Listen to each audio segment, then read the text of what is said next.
Welcome. Karibuni. Salam alaikum. Before you can start to cultivate sea sponges, you must know if they grow in your area. Today, Ali Mahmoudi and Christian from Zanzibar show you how to set up a simple test farm without spending much money. The sponge species must grow naturally in your area or nearby. The location should have current. Current brings the food to your sponges. The depths must allow that you work with mask and snorkel. Think about possible boat traffic. Mark the area with good visible buoys.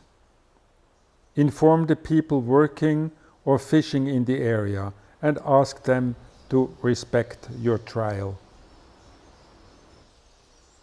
For the setup, you need 3 pieces of galvanized iron tube or hardwood poles, length 1.5 meter, diameter 1 inch. You also need 30 meter of nylon rope, size 6 millimeter, a fisher line, diameter 1.5 millimeter, and a hammer, a very sharp knife, and mask and snorkel. Let's start to set the poles. At least 1/3 of it should be in the ground. Distances between the poles are 5 meter.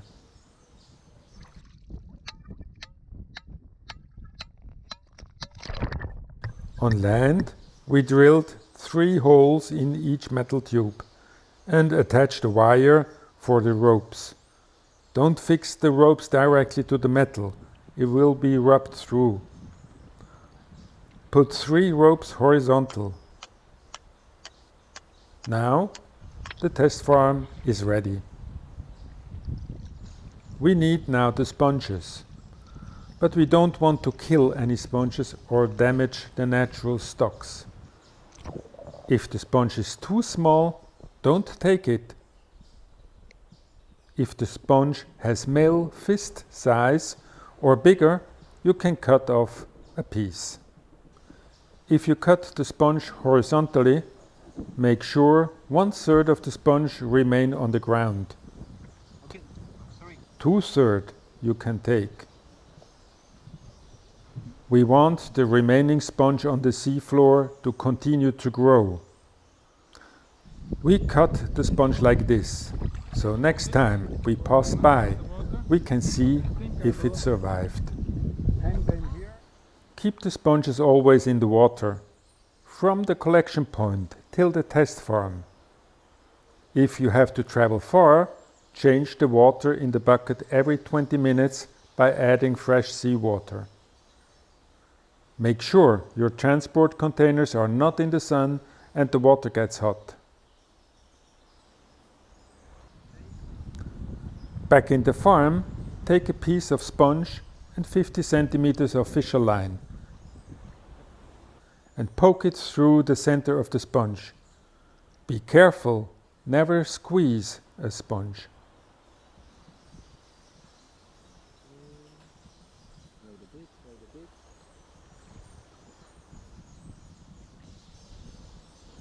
Pass both ends of the fisher line through the rope so it can never move.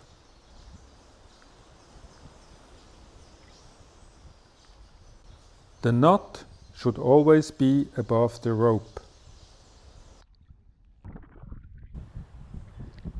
Now your test farm is finished. After 2 to 3 weeks, you can observe that the sponge recovers from the cut and that the skin of the sponge regrows.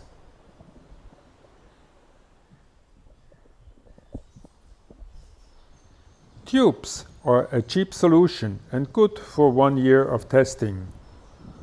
For long-term, bigger farms or deeper water, you better use buoys fixed to cement anchors. In the beginning, control your sponge every week.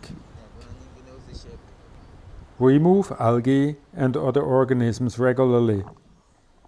You can do it with your hand or a small dead sponge or a net. Don't forget to clean the ropes with a bicycle chain before they get heavy and sink.